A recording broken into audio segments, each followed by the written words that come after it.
Morning students. आप लोगों को इस चैनल पर जो कुछ भी पढ़ाया जाएगा उसका पीडीएफ फॉर्म में handwritten notes Telegram channel पर अपलोड कर दिया जाएगा। पहले आप लोग उसे वहां से नोट कर लें, उसके बाद वीडियो को देखें। यहाँ वीडियो में जितना आवश्यक होगा आपको समझाने के लिए वो सारी चीज़ें लिखी जाएंगी, लेकिन नोट्स आप साफ सुथरा वहाँ पे ले सकते हैं और उसे नोट कर सकते हैं अच्छी तरह, जिससे आपको पढ़ने में सुविधा हो। तो चलिए हम लोग वीडियो को स्टार्ट करते हैं। स्टूडेंट्स आज हम लोग बात कर लेते हैं टेम्परेचर के बारे में। टेम्परेचर क्या होता है, जिसे तापमान कहते हैं या ताप कहते हैं। तो ताप जो है एक बॉडी की ऐसी प्रॉपर्टी होती है जिसकी सहायता से हम लोग जान सकते हैं कि वो बॉडी ठंडी है या गर्म है। उसे फील कैसे करते हैं, ठंडी है या गर्म है, उसी प्रॉपर्टी को ताप कहते हैं। यदि हमारी बॉडी गर्म है तो कहेंगे उसका टेम्परेचर ज़्यादा है और उसके कंपैरिजन में, और यदि बॉडी कोई ठंडी है तो उसे कहेंगे कि ये बॉडी जो है ठंडी है। तापमान जो होता है ये लगभग कंपैरिजन में निकाला जाता है एक दूसरे से, ठीक है। और इसे नापने के लिए किसी भी प्रकार से नाप सकते हैं, हाथ से छू करके जब मेजर करते हैं या फील करते हैं तब भी हमें पता लगता है कि गर्म है या ठंडी है।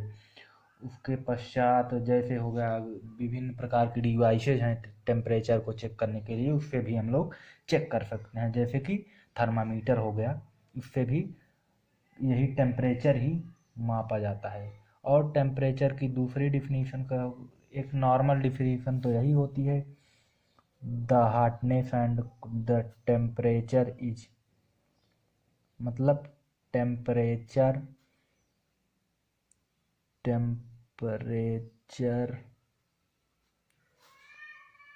ऑफ अ बॉडी, एक बॉडी का टेम्परेचर जो होता है is a measure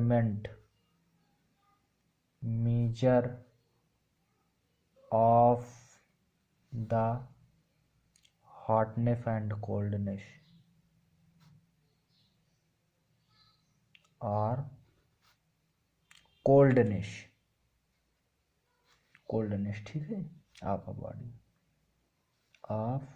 a body. एक डिफिनीशन तो यही हो गई नॉर्मल की। और दूसरी डिफिनीशन क्या होती है, जैसे हम लोग बात करते हैं कि क्या बॉडी की टेम्परेचर जो है ये बताता है कि कोई दो बॉडी जो है या कोई बॉडी जो है दूसरे के साथ, कोई दो सिस्टम हो गए या बॉडी जी कह लें, या कोई दो सिस्टम हो गए, वो किसी दूसरे सिस्टम के साथ थर्मल इक्विलिब्रियम में है कि नहीं है। थर्मल इक्विलिब्रियम मतलब, थर्मल मतलब ऊष्मा और इक्विलिब्रियम मतलब समानता या साम्य कह सकते हैं। साम्य मतलब समानता, यानी कि दोनों के टेम्परेचर समान हो। तो इस चीज को भी टेम्परेचर ही बताता है। तो एक डिफिनीशन ये भी बता सकते हैं कि टेम्परेचर जो है इस प्रकार से डिफाइन किया जा सकता है, या एक सिस्टम की ऐसी प्रॉपर्टी है जिसकी सहायता से हम पता करते हैं कि वो बॉडी जो है क्या है, थर्मल इक्विलिब्रियम में है कि नहीं है। जैसे कि हमारी कोई बॉडी एग्जाम्पल के लिए हो गई ए और कोई बॉडी हमारी हो गई बी, तो मान लो इसका भी 5 डिग्री सेल्सियस है, इसका भी 5 डिग्री सेल्सियस है टेम्परेचर। तो इस चीज़ को हम कैसे, इस चीज़ में जो संबंध बताए, या कि इसमें थर्मल इक्विलिब्रियम है कि नहीं, इनके टेम्परेचर में समानता है कि नहीं है या नहीं है, दोनों चीज़ें बताता है तो वही चीज़ वो जो है टेम्परेचर ही मापता है। ये भी एक डिफिनीशन कह सकते हैं। और थर्मल इक्विलिब्रियम तो हम बता ही दिए कि थर्मल इक्विलिब्रियम क्या होता है, ठीक, टेम्परेचर में समानता, ठीक है। जैसे एक बॉडी थर्मल इक्विलिब्रियम हम यहीं हेडिंग डाल देते हैं, आगे पढ़ाना पड़ेगा तो समझा देते हैं। यहाँ पर बॉडी आया है तो थर्मल इक्विलिब्रियम क्या है हमारा, थर्मल इक्विलिब्रियम, थर्मल इक्विलिब्रियम क्या है भैया, इसे बात कर लेते हैं इसके बारे में हम लोग। तो एक सिस्टम जो है वो थर्मल इक्विलिब्रियम में तब कहा जाता है जब उन दोनों सिस्टम को, जैसे ये हमारे ए और बी दो सिस्टम हो गए, ठीक है, ये थर्मल इक्विलिब्रियम में कब कहे जाएंगे। यहाँ तो हम लोग हमने टेम्परेचर लिख दिया है तो हम कह देंगे भाई इसका तापमान जो है, इसका तापमान दोनों का बराबर है, 5 डिग्री सेल्सियस इसका है, 5 डिग्री सेल्सियस इसका, इसके टेम्परेचर में समानता को ही थर्मल इक्विलिब्रियम कहते हैं। तो यहाँ से बता सकते हैं। लेकिन हमें कोई मान लो अननोन बॉडी दे दी गई, मान लो कोई डी आपकी ले लेते हैं, डी बॉडी दे दी गई है और इनके टेम्परेचर हमें नहीं पता है, तब हम कैसे कहेंगे कि ये दोनों, और हमारे पास भाई अब कह दो कि थर्मामीटर लगा के सिस्टम में चेक कर लेंगे, नहीं, थर्मामीटर वो तो ठीक बात है, इससे भी चेक कर सकते हैं थर्मल इक्विलिब्रियम में है कि नहीं। मान लो हमारे पास थर्मामीटर नहीं है और हमें नॉर्मल ऐसे केवल दो बॉडी ही हमारे पास हैं, तो इनमें बताना है कि ये थर्मल इक्विलिब्रियम में है कि नहीं, तो कैसे बताएंगे।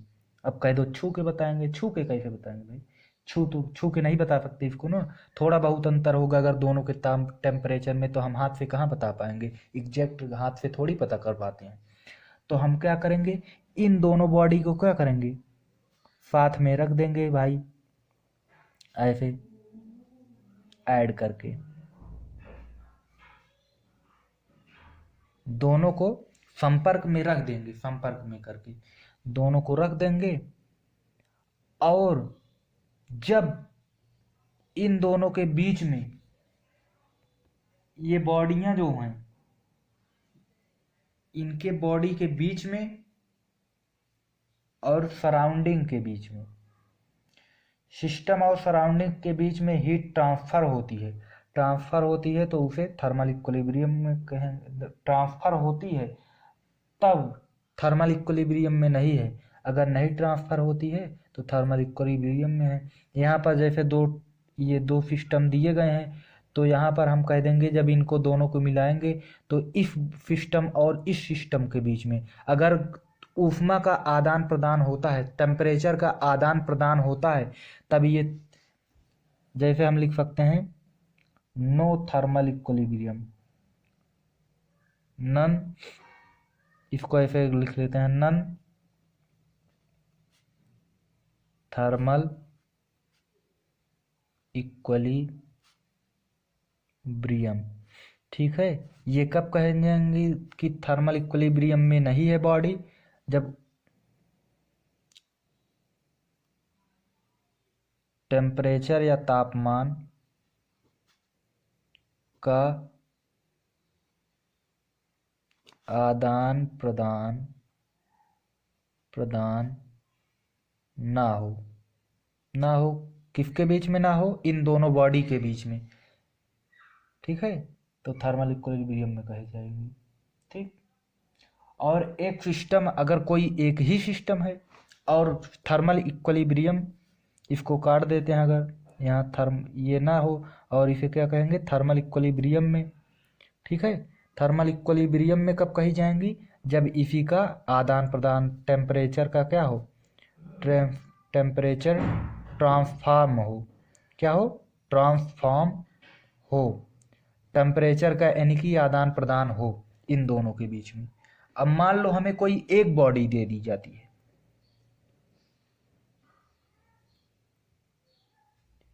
एक बॉडी दी गई है, तो हम लोग देखेंगे कि ये बॉडी जो है थर्मल इक्विलिब्रियम में है कि नहीं है। तो भाई थर्मल इक्विलिब्रियम जो है ये तो कंपैरिजन से ही निकाला जाता है, तो जब हमारे पास किसी का कंपैरिजन ही नहीं है किसी के साथ, तब कैसे बताएं, तो हम इसकी सराउंडिंग के साथ निकाल लेंगे भाई, सराउंडिंग के साथ यदि ये अपने थर्मल इक्विलिब्रियम में है तो थर्मल इक्विलिब्रियम में कही जाएगी। अर्थात जब इस बॉडी को किसी सराउंडिंग क्या होती है, मतलब उस सिस्टम को छोड़कर इसके आसपास जो कुछ भी मौजूद है वही सराउंडिंग होती है हमारी। इस सिस्टम को छोड़ दिया जाए, इसके आसपास जो भी हो गई वो सराउंडिंग हो गई। अब इस सराउंडिंग में जब ये रखा गया है सिस्टम, तो ये अपनी सराउंडिंग के साथ यदि टेम्परेचर का आदान प्रदान नहीं करता है, नहीं होगा टेम्परेचर का आदान प्रदान, यहाँ ये हो गई हमारी क्या, सराउंडिंग। सराउंडिंग ये क्या हो गया, सिस्टम। सिस्टम हो गया। अब सिस्टम और सराउंडिंग के बीच क्या हो, इसका मतलब ये इसको टेम्परेचर दे या ये इसको, ये होता है। लेकिन no transform, no transform temperature, temperature का ट्रांसफॉर्म ना हो इन दोनों के बीच में, ठीक है, तब हमारा सिस्टम क्या कहा जाएगा।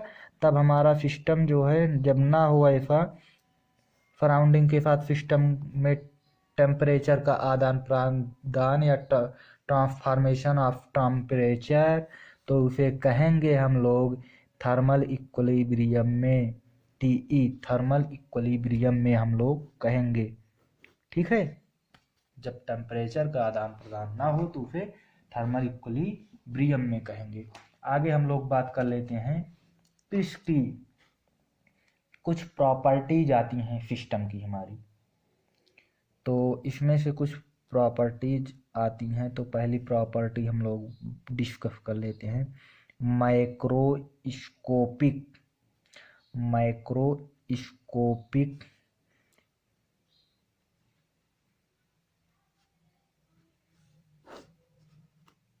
प्रॉपर्टी। माइक्रोस्कोपिक प्रॉपर्टी क्या होती है, दो प्रकार की मान लो हम लोग प्रॉपर्टी पढ़ने वाले हैं। नंबर एक माइक्रोस्कोपिक प्रॉपर्टी, नंबर दो, ऐसे लिख लेते हैं तो ज़्यादा समझ में आएगा, माइक्रोस्कोपिक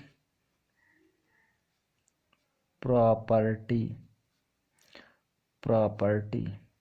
अब जैसे पता चल रहा है माइक्रो, माइक्रो मतलब होता है, माइक्रो का मतलब क्या होता है, बहुत सूक्ष्म। माइक्रो का मतलब क्या होता है, इसका केवल इतने का माइक्रो का। अब माइक्रो का क्या होता है, माइक्रो से थोड़ा बड़ा, माइक्रो से बड़ा, माइक्रो से बड़ा होता है माइक्रो। तो माइक्रो बहुत सूक्ष्म होता है और माइक्रो थोड़ा बड़ा होता है, यानी कि माइक्रोस्कोपिक प्रॉपर्टी यानी कि थोड़ी बड़ी प्रॉपर्टी, और छोटी छोटी एकदम छोटी छोटी डिफरेंस को देखा जाता है उनके बीच में बहुत, तो उसको माइक्रोस्कोपिक प्रॉपर्टी के बीच में लिया जाता है। तो माइक्रोस्कोपिक प्रॉपर्टी होती हैं वो एक सिस्टम के बारे में या एक बॉडी के बारे में क्या क्या डिस्क्राइब करती हैं, इस चीज़ के बारे में हम लोग चर्चा कर लेते हैं। किसकी व्याख्या करता है हमारी माइक्रोस्कोपिक प्रॉपर्टी, पहले इसके बारे में पढ़ लेते हैं। तो सबसे पहली चीज़ जो बताता है, पहली चीज़ हम लोग ये जो है माइक्रोस्कोपिक जो है, ये सभी प्रॉपर्टी को, एक सिस्टम के सभी प्रॉपर्टी को या सभी कैरेक्टरिस्टिक प्रॉपर्टी को डिस्क्राइब करता है, या किसी सिस्टम की सभी प्रॉपर्टी को, सभी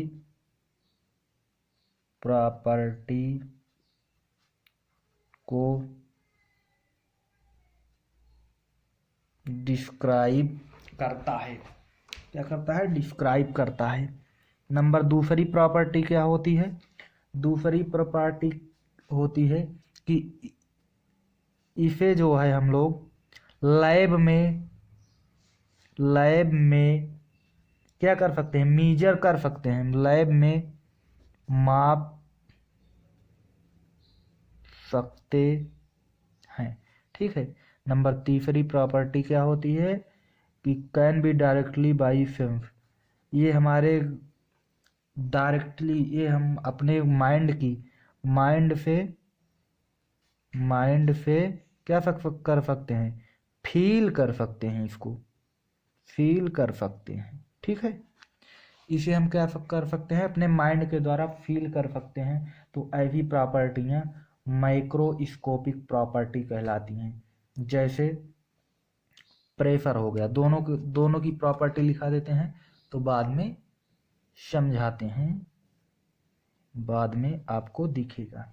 ठीक है, समझाते हैं उसके बाद, पहले लिख लेंगे तो कंपैरिजन करके कुछ लिखाते हैं। एग्जाम्पल के लिए जैसे क्या हो गया, वॉल्यूम, वॉल्यूम जिसे हम लोग आयतन कहते हैं। अब सिंपली सोचो, ये वॉल्यूम जो है, वॉल्यूम को हम लोग लैब में या अपने सेंस के द्वारा माप सकते हैं कि नहीं सकते हैं। वॉल्यूम का फार्मूला क्या होता है, लेंथ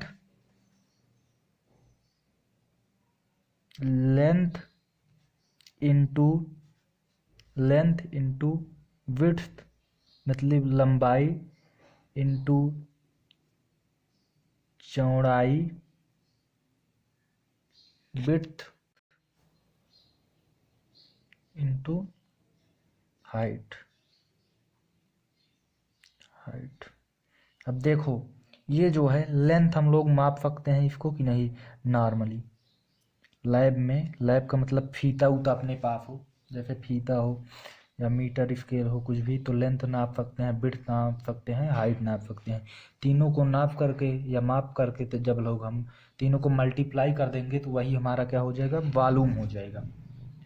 तो हम इससे पता चला है ना कि इसको लैब में हम लोग मेजर कर सकते हैं। ठीक है, ऐसे ही टेम्परेचर हो गया, टेम्परेचर भी हमारा क्या है, टेम्परेचर भी हमारा क्या है, इसी प्रकार से ये माइक्रोस्कोपिक प्रॉपर्टी में आता है। टेम्परेचर हम लोग लैब में माप सकते हैं कि नहीं, थर्मामीटर होता है हमारे पास, उसकी सहायता से हम लोग आराम से माप सकते हैं। ठीक है, इसी प्रकार से प्रेशर भी हो गया हमारा। ठीक है, इतना बहुत है माइक्रोस्कोपिक प्रॉपर्टीज। प्रेशर हो गया, वो भी क्या है, माइक्रोस्कोपिक प्रॉपर्टीज।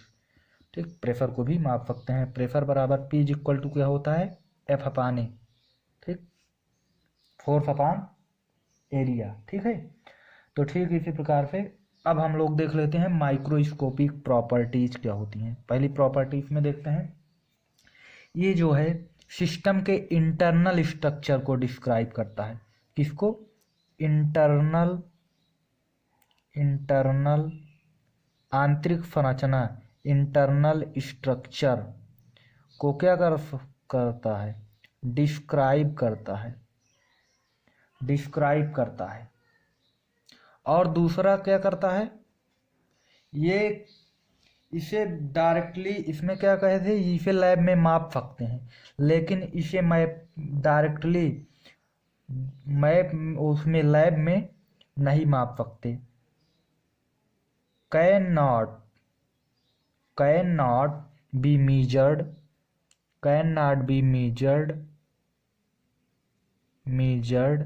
इसे डायरेक्टली किसमें नहीं नाप सकते हैं,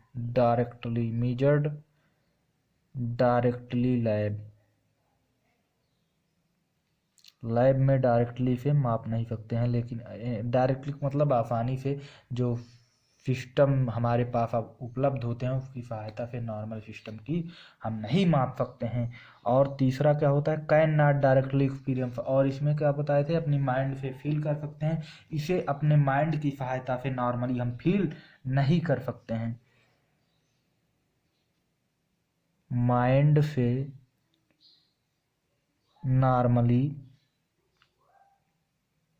नॉर्मली फील नहीं कर सकते। बाकी नोट्स टेलीग्राम में होगी, वहाँ से आप लोग पूरा हैंड रिटन नोट्स ले सकते हैं। ठीक है, तो अब इसमें एग्जाम्पल देख लेते हैं। एग्जाम्पल कैसे है भाई, एग्जाम्पल में आप लोगों को समझाते हैं कैसे नहीं फील कर सकते हैं इसको। चलिए हम लोग मास के बारे में बात कर लेते हैं, मास। ठीक है, अब मास कह रहे होंगे आप लोग कि मास को भाई हम तो माइक्रोस्कोपिक जैसे लग रहा है, मास को हम लोग नाप सकते हैं ना, हमारे पास किलोग्राम होता है, इलेक्ट्रिक मतलब तुला जो हो गई आती हैं, इसकी सबकी सहायता से माप सकते हैं ना। ऐसा बिल्कुल नहीं है, ये आपके साथ धोखा है। मास जो है, मास का मतलब द्रव्यमान होता है ना, द्रव्यमान, द्रव्यमान। और ये द्रव्यमान जो होता है ये क्या होता है, ये वास्तविक, रियल, वास्तविक,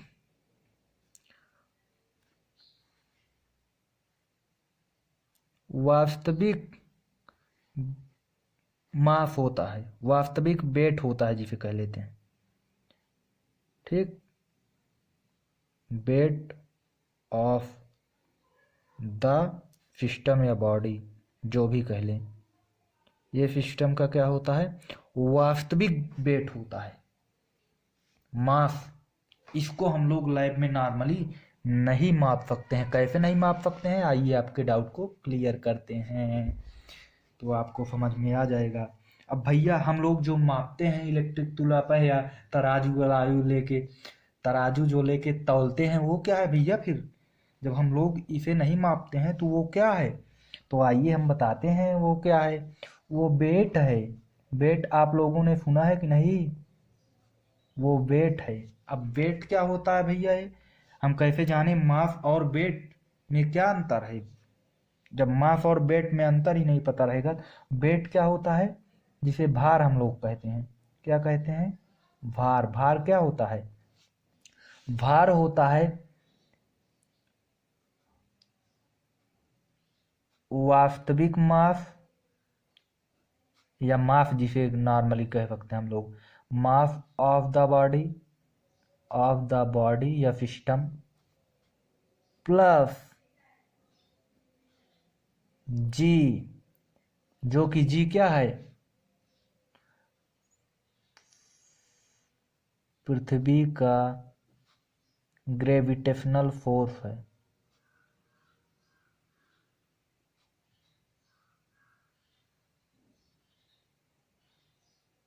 क्या है ये, जी क्या है, ग्रेविटेशनल फोर्स है। हम लोग नॉर्मली जो तराजू वराजू में रख के या किसी भी चीज पर रखते हैं तो उसका वास्तविक द्रव्यमान नहीं तौल पाते हैं हम लोग, उसका वास्तविक मास, मास नहीं तौल पाते हैं। अगर मास कह दिया जाए तौलने को तो हम लोग मास नहीं तौलते हैं, हम वेट तौलते हैं नॉर्मली। वेट जिसमें हमारा मास भी ऐड होता है, मास तो मास होता है, प्लस उसके साथ ही साथ हमारी पृथ्वी जो है, जो ग्रेविटेशनल फोर्स लगाती है सभी वस्तुओं पर, सभी वस्तुओं पर लगता है, हर जगह पर लगता रहता है वो, तो उस जगह पर जो ग्रेविटेशनल फोर्स होता है, जिस जगह पर, मान लो कोई ये वस्तु हो गई और एक ये हमारी क्या हो गई, इलेक्ट्रिक तुला हो गई, ठीक, ई टी, इलेक्ट्रिक तुला हो गई, इस पे रख के तौल रहे हैं और इस स्थान पर क्या है, ग्रेविटेशनल फोर्स हमारा जो है वो हम मान लेते हैं इस्माल जी है ग्रेविटेशनल फोर्स। तो इस इसके मास के साथ और इसका मास हम मान लो एम मान लेते हैं कि इस बॉडी का मास एम है, तो ये वास्तविक मान तो इसका मास का जो है एम है, लेकिन जब हम अपने इलेक्ट्रिक तुला या नॉर्मली तुला पर रखेंगे तो ये एम रीडिंग नहीं देगा। एम इसकी रीडिंग क्या देगा, इस पर जब रखेंगे तो ये वास्तविक रीडिंग देगा एम प्लस जी, जो कि हमारा क्या कहलाएगा, वेट।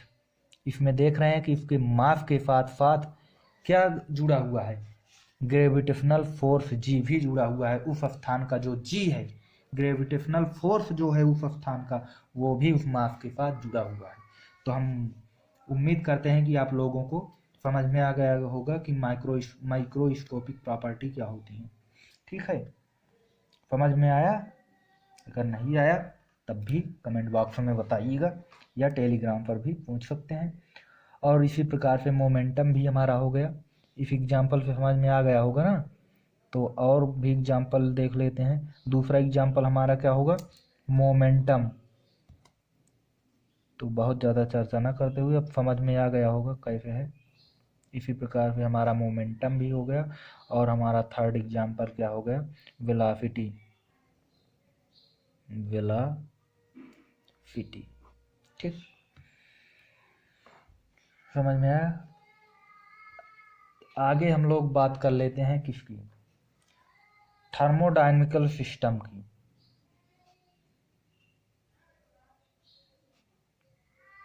थर्मोडायनेमिकल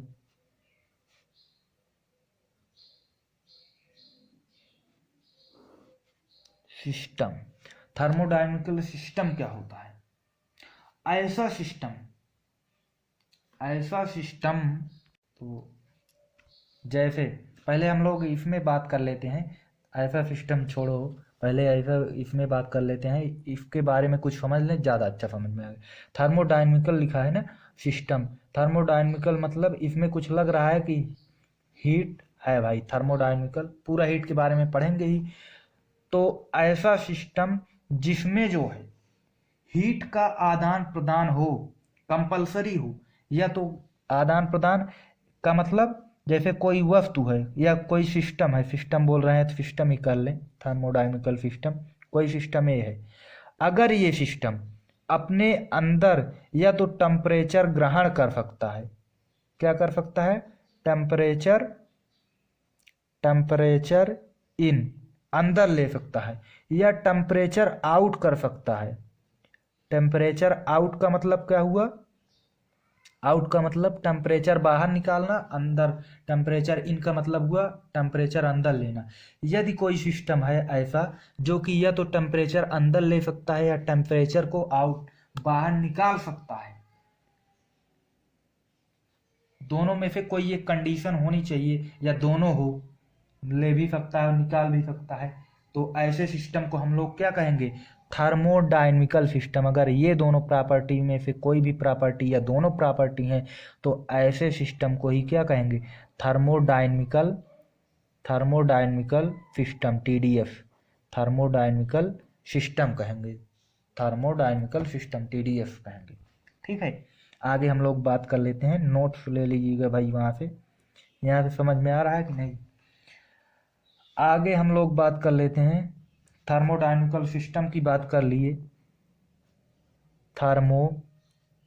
डायनेमिकल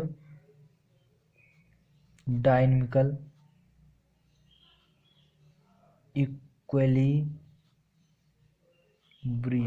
ये क्या होता है, थर्मोडायनेमिकल इक्विलिब्रियम क्या होता है, तो थर्मोडायनेमिकल इक्विलिब्रियम क्या होता है, इसके बाद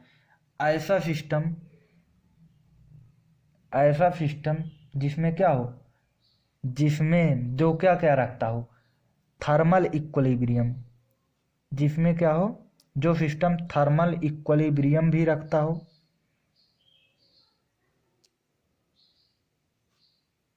इक्विलिब्रियम भी रखता हो, और क्या रखता हो, प्लस और क्या रखता हो, केमिकल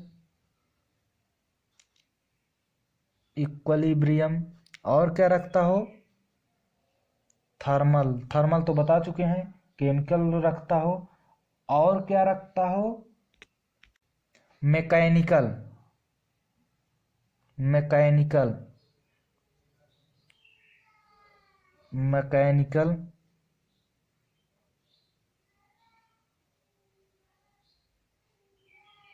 इक्विलिब्रियम, यानी कि इन तीनों को जो रखता हो, थर्मल इक्विलिब्रियम, केमिकल इक्विलिब्रियम और मैकेनिकल इक्विलिब्रियम, इन तीनों को यदि कोई सिस्टम रखता है तो वही क्या कहा जाएगा, थर्मोडायनेमिकल इक्विलिब्रियम।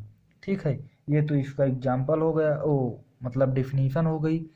अब हम लोग भाई, हम तो जानते नहीं है क्या है थर्मल इक्विलिब्रियम, तो मान लो पढ़ा दिए हैं आप लोगों को पहले ही वीडियो में, मतलब इसके आगे वीडियो में आगे कंटेंट दिया गया है, थर्मल इक्विलिब्रियम को समझाया भी गया है।